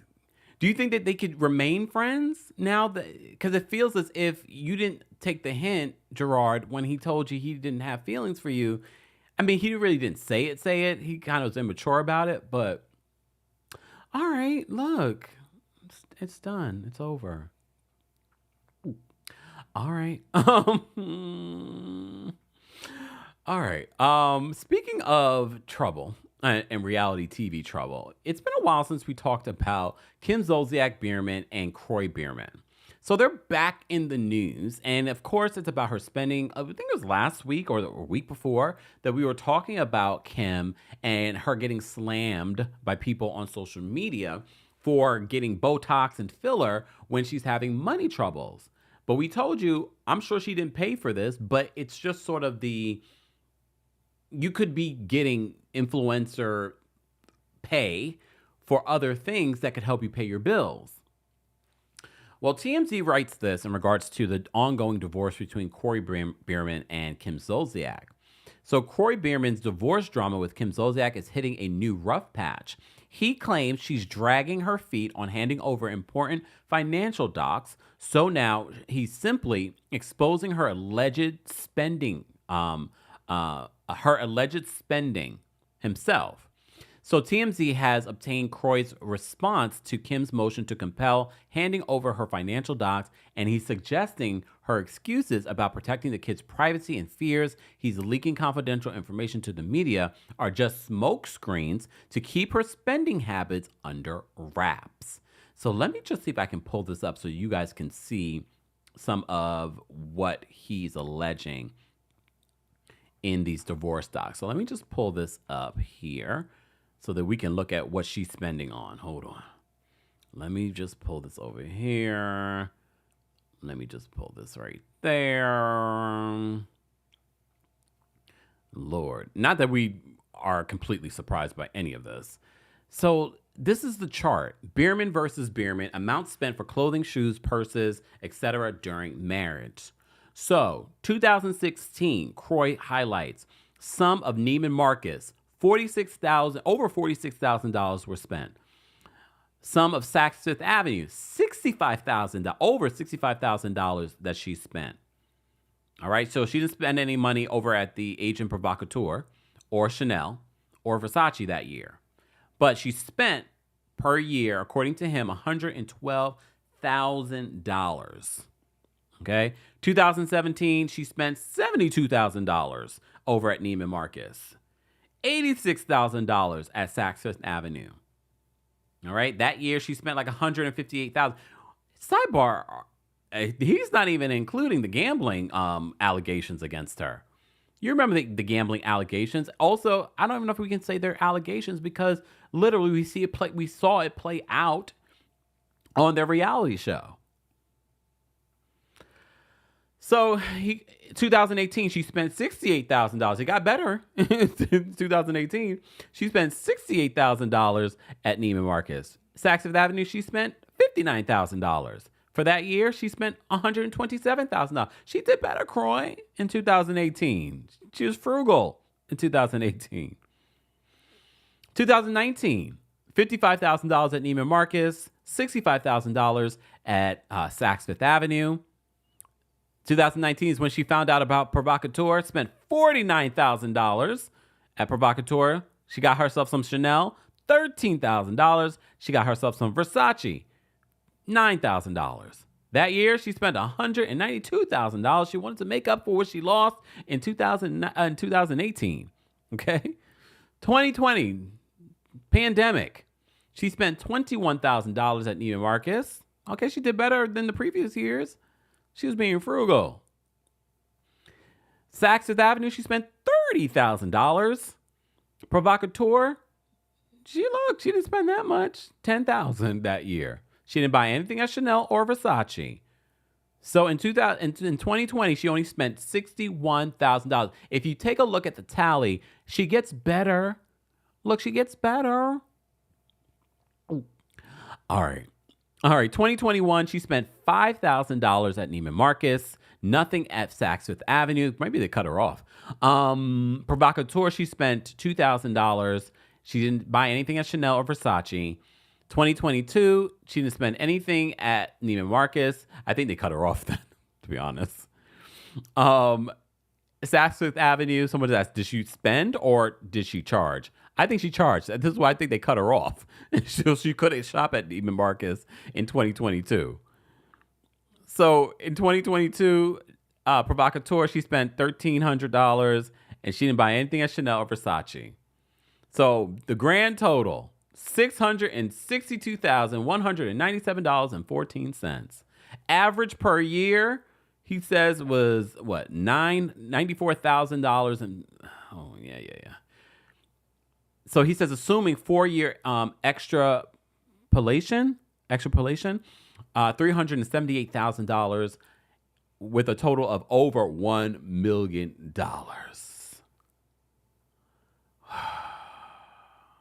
Yeah, Keisha says, 2021, the credit lines were terminated. So she stopped using them because she couldn't use them anymore. Oh, Lord. Look, oh, Lord. All right. So in Kroy's docs, he attached a spreadsheet of those spending habits during their marriage, and he claims that she dropped more than $600,000 from 2016 to 2023, mostly on swanky gear from Neiman Marcus, Saks Fifth Avenue, Chanel, Versace, and Agent Provocateur.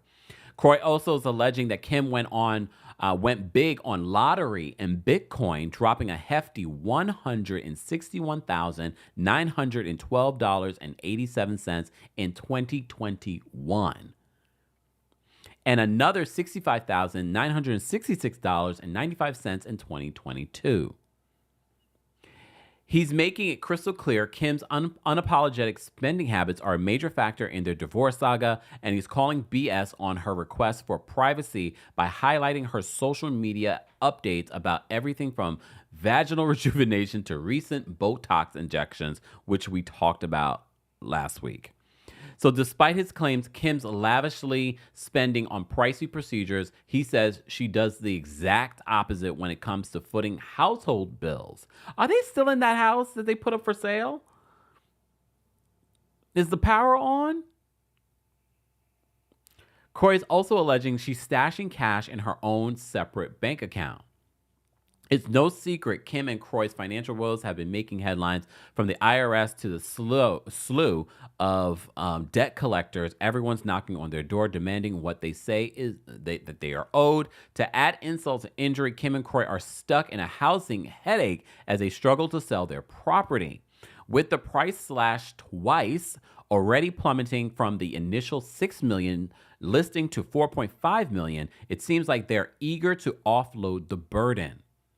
Needless to say, the soon-to-be exes have been at it with their on and off fighting, where things reached a boiling point with a major blowout back in November. The saddest part about this story is the fact that they have 4 young children that they have to co-parent and raise going forward.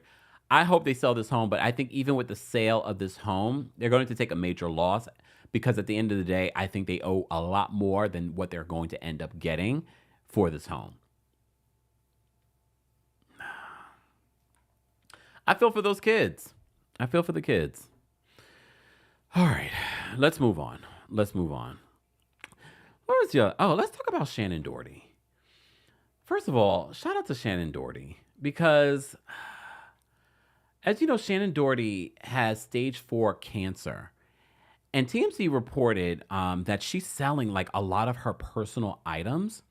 So they write this. So Shannen Dougherty, you know her from 90210. You also know her from Charmed. Sidebar, do you guys remember the beef? We never reported on the beef between Shannen Dougherty and Alyssa Milano, because Shannen Dougherty alleges that a producer told her that Alyssa Milano's the reason why she got abruptly fired in season 3. Alyssa Milano says, I never had that level of power. I could have not done that to her. Who do you believe? Here's the thing, though, Shannen, we're praying for you, but you've also had a rumored past of being not so nice behind the scenes for years. I don't know if that's true, but like I said, a rumored past. I'm just going to say that.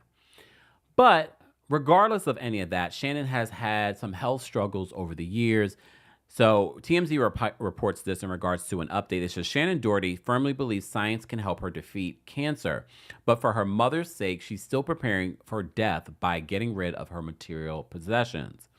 The Beverly Hills 90210 actress shared the revelation on Monday's episode of her podcast, Let's Be Clear, where she detailed cleaning out her storage unit after realizing her personal items were a burden to her loved ones. So she's prioritizing her mother Rose's needs during this time, wanting to leave little behind for her to deal with in the event she loses her fight with stage 4 cancer. She added, because it's going to be hard on her, I want other things to be a lot easier. I don't want her to have a bunch of stuff to deal with. I don't want her to have 4 storage units filled with furniture. I can appreciate that. Especially because not everyone knows when they're going to pass on. Sometimes it's very abrupt, but like I said, she believes that science is going to help her get through this, and nothing's impossible. So Shannen plans to sell the items from her storage unit, which includes an extensive antique collection, and hopes to use the money to travel with her mom. Aww, that's sweet. However, she will not dip into her savings to fund these trips, as she wants to leave her loved ones taken care of in the event of her passing. This is very kind. This is very kind. So remember, Shannon's first shared her breast cancer diagnosis in 2015 before seeking treatment and going into remission. Yet last year, she announced that the cancer had returned at stage 4 and had spread to her bones. Shannen has remained optimistic amid her health struggles, sharing in January she had undergone a miracle new treatment. Well, we're going to continue to pray for Shannen during this time, because it's got to be a difficult time. But I also think what she's doing for her mom is an act of love. So definitely blessings to Shannen and her family during this rough time. All right. Oh, Julie says Alyssa Milano was #1 on that show. She got her fired, in my opinion. Oh, well. Look, a lot of people apparently do believe that. But like I said, Alyssa Milano did release a statement and said that that was not true. She didn't have that level of power. All right. Speaking of level of power, can we talk about Lizzo? So a lot of people were reporting that Lizzo had quit music after she posted this. Let me just show you what Lizzo had posted on her. If I could pull it over. There we go.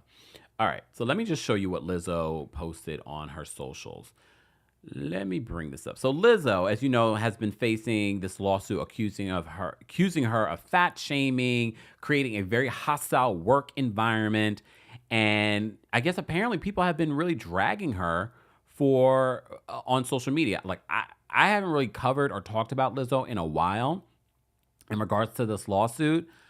But she had posted this on her Instagram back on March 29th. She says, "I'm getting tired of putting up with being dragged by everyone in my life and on the internet."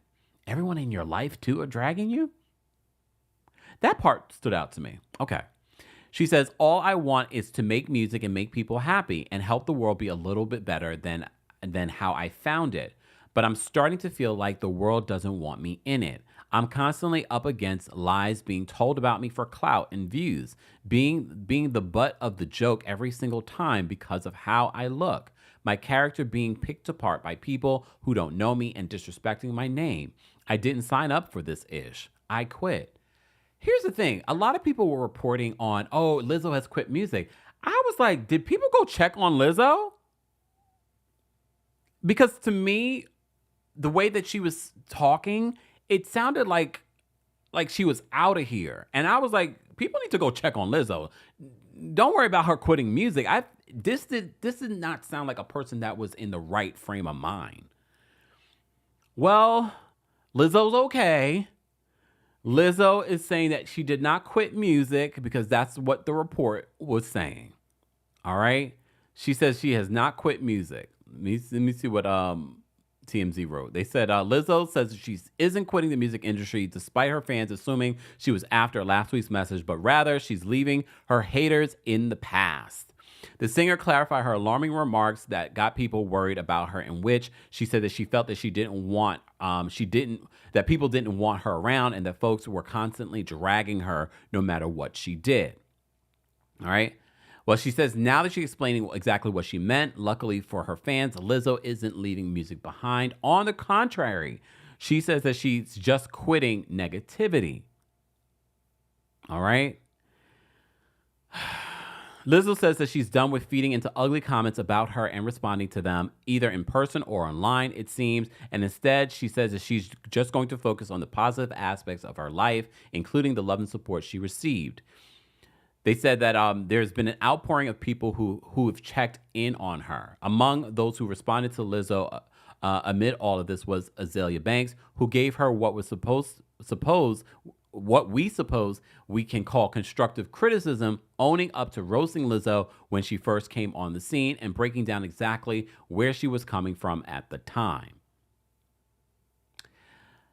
So look, mental health is important. I wish the best for Lizzo. Like I said, when I first read that message, I was like, we need to be less concerned about Lizzo quitting music and more about her quitting life, because that post just did not sit right with me. So I'm glad that she says that she's not quitting music and that she's focusing on positivity. I wish that for you. Sometimes that quitting should be quitting social media, because social media, I mean, especially at your level, Lizzo, you don't need to check your social media. I know you like checking your social media, but you don't even need to check your social media, girl. Do what Megan Thee Stallion does. She has other people check her social media and respond and post and do things like that for her. Some of these artists, Cardi, could to take that advice. Have someone else post for your social media. I can't wait till I have enough money to do that. That way I won't have to see the comments or anything. I always tell you guys, the only reason why I even have social media is because of the work that I do. I probably would just to share like travel pictures and stuff, but other than that, what's the point? What's the point? Anyways, I'm glad she's okay. I'm glad she's all right, and she's gonna keep releasing music. And no update on the lawsuit. I'm sure they're still in the middle of trying to figure out where to go forward with this.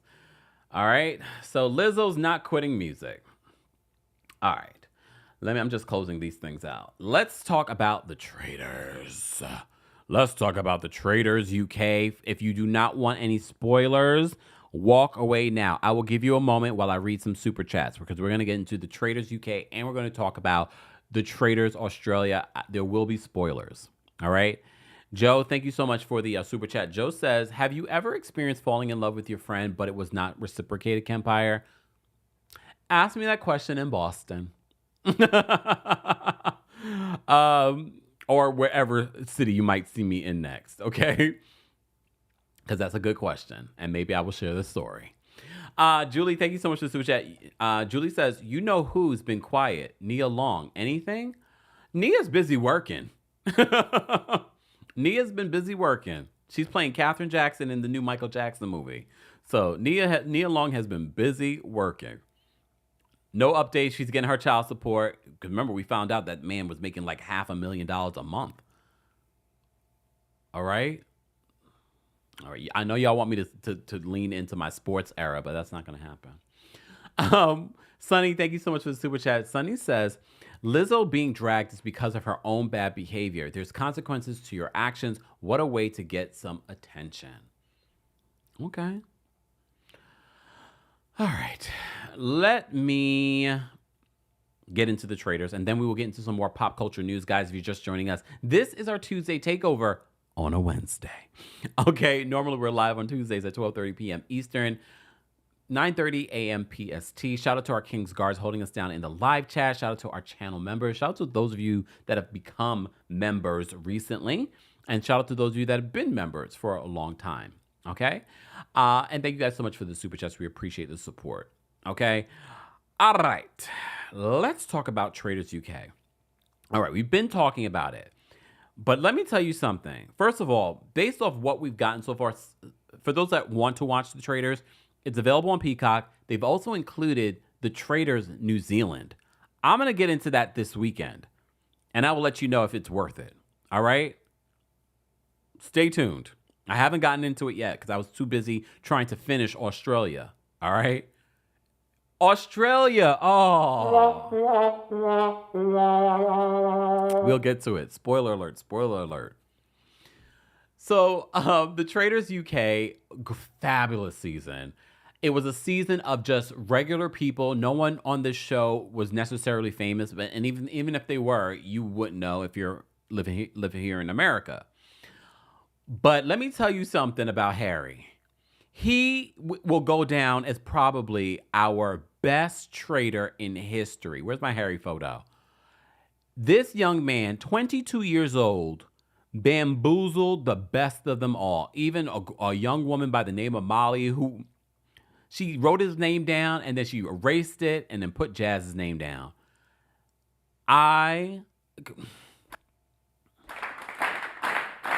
Harry.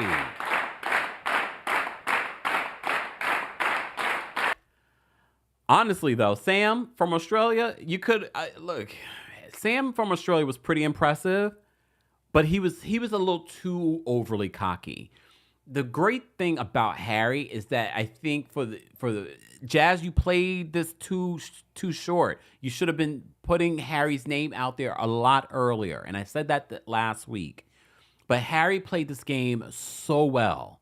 He became the faithful of the faithfuls. He was an excellent trader. He garnered a good relationship with the other traders. He got rid of some. Like, I'm so glad that he got rid of Paul, because Paul would have probably gotten rid of him. Paul really almost screwed up his game, though. If Paul did not mention what he mentioned to Jazz, Harry's game wouldn't have been teetering. His game towards the end was teetering because of what Jazz knew, but Jazz waited too long. And I get why Molly was just sort of like, Jazz could easily be a traitor. Because Jazz kind of gave traitor vibes, even though he was a faithful. But Harry played this game so magnificently. And I felt for Molly because I know she felt so blindsided. I hope he took out for a nice dinner. He deserved that win. First of all, I could not do traitors. Their competitions are so, like, there's a lot going on. There's some of those things I would not be doing. The only problem that I had with the Traitors Season 2 UK was the fact that the US competitions and the UK competitions were the same. I know the UK came out before the US, but still, I hate the fact that they're so similar. I still watched the competitions, but they were exactly the same. They were exactly the same. What I loved about the Traitors Australia was that although some of these competitions we've seen before, it wasn't exactly the same as we saw in the US and the UK on Season 2. So I think that's a perfect segue. I'm not going to go through every nitty-gritty detail of what happened on the Traitors UK. I thought it was a fabulous season. After watching Australia, I said, now we need to do the Traitors All-Stars. Now I'm ready for the Traitors All-Stars. There you can mix up some reality TV stars, but then I want you to bring the Traitors in, okay? Because I don't want us to wait too long, because then people can do their homework. All right? They can do their homework. Okay. Let's talk about the Traitors Australia. So I was able to watch. Luckily, it was shorter than the US version and the UK versions. So it was only 9 episodes, long episodes, but entertaining. Again, very similar to the first season of the Traitors US. It's a mix of reality TV stars and regular people. But luckily for us, we only probably know one of the reality stars, and that's Hannah from Below Deck. Okay, Hannah was the only person that we knew from the Traitors Australia. Okay, and actually, Hannah was a threat towards the end, because she was the one looking at Sam like, something's fishy here. But Sam, first of all, last episode, a couple of episodes in, one of the faithfuls that were voted out, she's like, this show shouldn't be called The Traitors. It should be called The Dummies. Because the faithfuls, a lot of people on social media have been saying this too, are so dumb. And just when I thought, I was like, oh, this is it for Sam. This is it for Sam. Sam would turn it on someone else and switch it like he did to Gloria. That last round table. The way he was able to, everyone was ready to vote Sam during the day. Yeah, we're voting Sam, we're voting Sam, we're voting Sam. Sam switched it up. He's like, you know what? I find it interesting, Gloria, based off your premise of, people that we haven't looked at. No one's ever looked at you. And then everyone voted Gloria.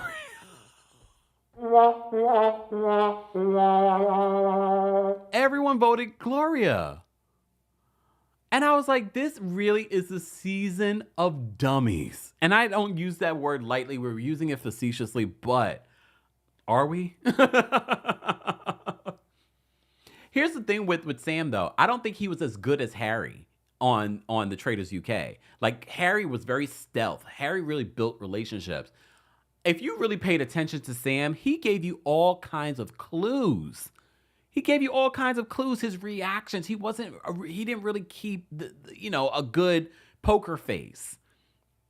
Sam was so obvious, but everyone were so clueless. But let me tell you something. This season of the Traitors Australia should be called the dummies.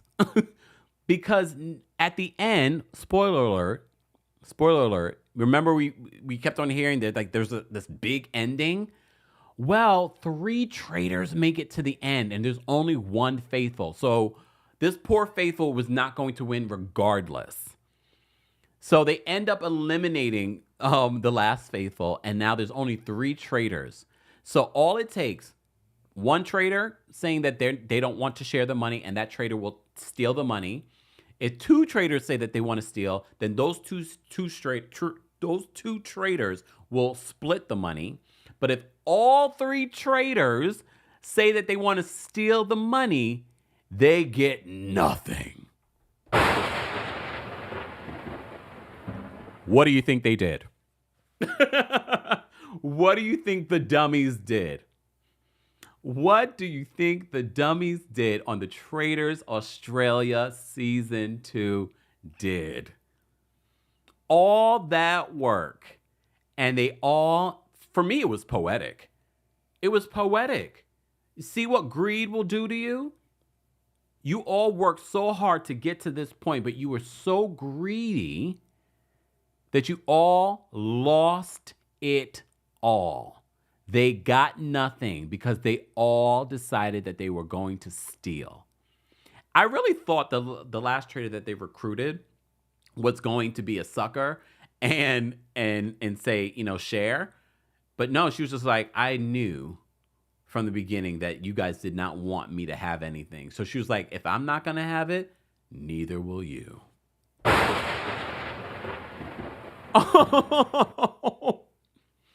Neither will you. Oh my. Damn. Sam, was it worth it? I mean, Sam was impressive. He was impressive. He wasn't the most impressive. I think people were just dumb for not, really noticing and not eliminating him a lot earlier. But I was here for it because, I'm normally rooting for the traitor. So I was here for him making it through and then switching it up. I'm like, how does he make it to the end? How does he make it to the end? Danny says, hey, Danny. Danny says, I'm happy Sam didn't get the money. I don't know how I feel about him not getting the money. I just feel like all that hard work and you got nothing. You got nothing. But at the same time, I'm like, but word on the street is that they've canceled the Traitors Australia because the people were dumb. People dumb. Oh man.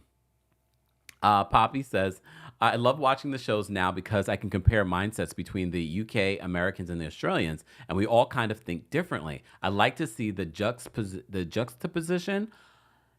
Yeah, it is interesting. It is interesting. And now I have to watch the Traitors New Zealand. For those that want to watch the US version, the UK version, Australian version, or New Zealand version of the Traitors, you can now watch it on Peacock in full. They're not paying me, but here we are.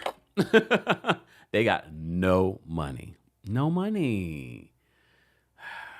Miss R&D Diva says, Blake's reaction was sad because he needed, I felt for Blake. And here's the thing.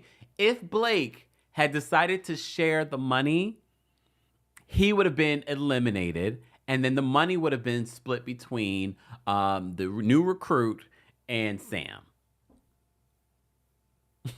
And that would have been even worse. So at least none of them got it. I can't wait to watch the New Zealand version, so stay tuned. Oh, I haven't seen the Canadian version. I wonder if they're going to bring that to Peacock.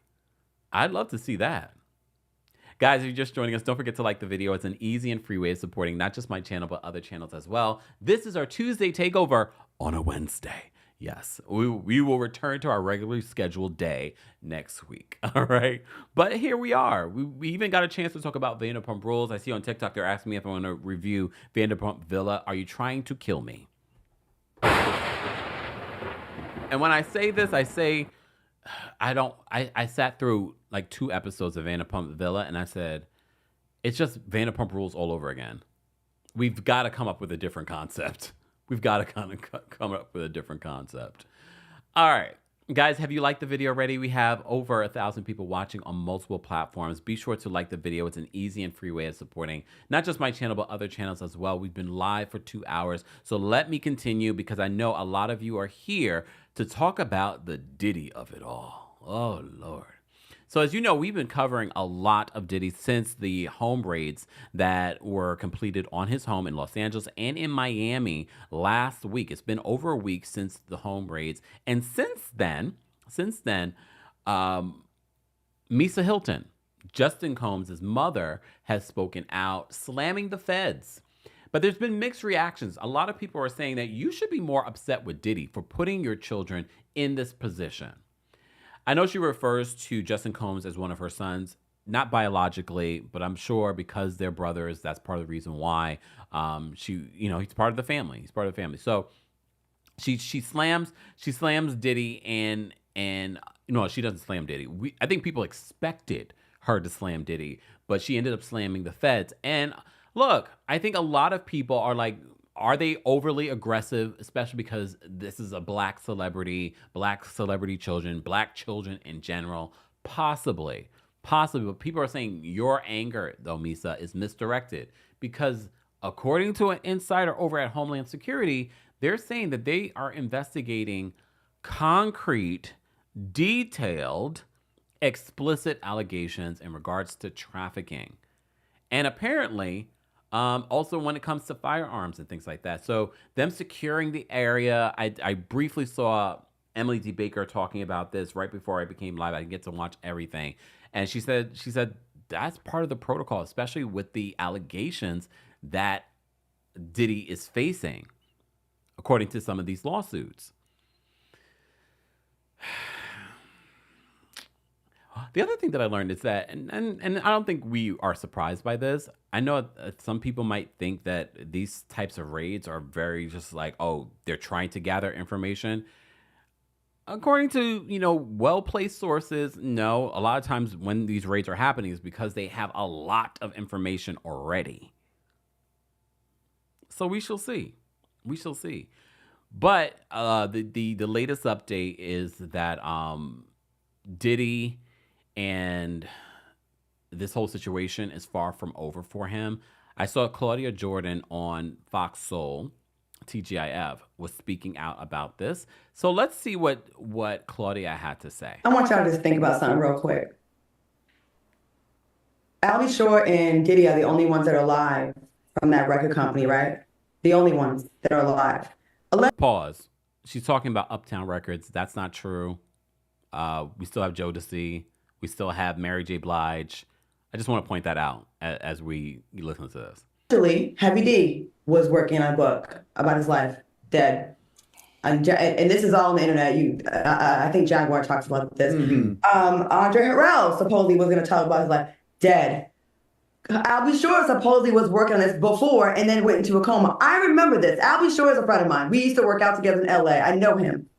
Right before this coma, y'all, he was training for those celebrity boxing matches and then falls into this coma, and he almost died. Like they said when they opened up his insides and did the surgery, it was liquefied. So when things like this happen in your life, will you be a little bit more tight-lipped about things? Could that be a reason why maybe you didn't act the way we would normally think someone should act? I also think, in my opinion, because when Kim Porter, when she passed, she had nothing negative. Before she died, she had nothing negative to say about Albie Shore's parenting skills. You never heard her say that he was not a good dad. Never. I believe he was pushed out by Diddy. I believe Diddy wooed Quincy. I believe Diddy offered the fun stuff. You see he takes his kids drinking and hanging out and partying. What young, good-looking kid is not going to want to go along with that? Like, I just believe he was wooed away from his real dad with things. And I think Albie Shore finally feels comfortable. This is my opinion, y'all. This is my opinion. I think he feels comfortable speaking on it now. I do believe that there were suspicious things around Albie Shore going into a coma. I do believe that. And Albie Shore is not a thirsty guy. He's not. He's never been. He could have released a book when Kim passed. He could have done this a long time. He could have done a lot of stuff that he did not do. So I don't know, but I don't think he's a clout chaser. I don't. I really don't. What do you guys believe? So we've covered a recent story over the weekend in regards to Albie Shore speaking out at a recent event saying that he's working on his life story. It's going to be a movie. And then he insinuates about revealing the details in regards to his coma. And he said, you're not going to have, I'm paraphrasing, then you're going to want to call Homeland Security then. Literally, this just happened with Homeland Security and Diddy. A lot of people have speculated, but there are some people slamming Al B. Shore, saying that, you were never a good father to Quincy. But then some of us said, well, if we think about some of the things that Diddy has been accused of, like the Kid Cudi, the car blowing up situation. When we think about that and people saying that Diddy has a history, allegedly, of making these types of threats and getting away with it, having the police in his pocket, allegedly, could he be capable of doing something like this? Is part of the reason Al B. Shore stayed away from his son was because he was threatened? I mean, as we learn more about Diddy and Diddy and some of the things that he's allegedly done over the years or being accused of, it makes me wonder, it doesn't seem far-fetched. It doesn't seem far-fetched. So if you missed any of our coverage of the Diddy situation, be sure to check out some of those videos. We've covered quite a few different things, including we did a recent collaboration with Fem Tarot. So if you're interested in seeing some tarot cards pull and seeing what a psychic medium is picking up in regards to the Diddy situation, be sure to check that out. You can hear the podcast version on our podcast Kempire, or you can check out the video version on Fem Tarot's YouTube channel. All right, because we have so much more to cover, I'm going to move on from the Diddy of it all. All right, let's talk about Pharrell. What is going on with Pharrell? A lot of you were asking, what's going on with Pharrell? What he do now? Look what he do now. Well, apparently, Pharrell and Chad Hugo. They are a part of the producing duo, the Neptunes. Well, Billboard is writing that it seems to be a rift. Pharrell Williams and producer Chad Hugo, who together formed the prolific songwriting duo, the Neptunes, are now battling each other in a legal dispute over the group's name, after Hugo accused Williams of, quote, fraudulently seeking sole control over the trademarks.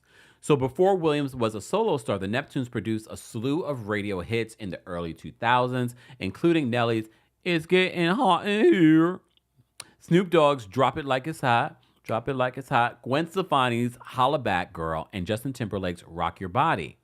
The legendary duo, who have been friends since childhood, that's sad, were inducted into the Songwriters Hall of Fame in 2022. But in a legal action filed last week at a federal tribunal, attorneys for Hugo accused Pharrell and his company of attempting to unilaterally register trademarks for the Neptunes name, a move they say violates their long-standing agreement that saw the pair split everything equally. Throughout their over 30-year history, Hugo and Williams agreed to, in fact, have divided all assets, wrote Hugo's attorney, Kenneth D. Fraudlick, a prominent music industry litigator. By ignoring and excluding Hugo from any and all applications filed by applicant for the mark, the Neptunes applicant has committed fraud in securing the trademarks and acted in bad faith. So in a statement to Billboard on Monday, a rep for Pharrell said there had been no ill intent behind the disputed trademark filings. Pharrell is surprised by this. We have reached out on multiple occasions to share the ownership and administration of the trademark and will continue to make that offer. The goal here was to make sure a third party doesn't get a hold of the trademark and guarantee Chad and Pharrell share in ownership and administration. So what's the issue here? Like, somebody's lying.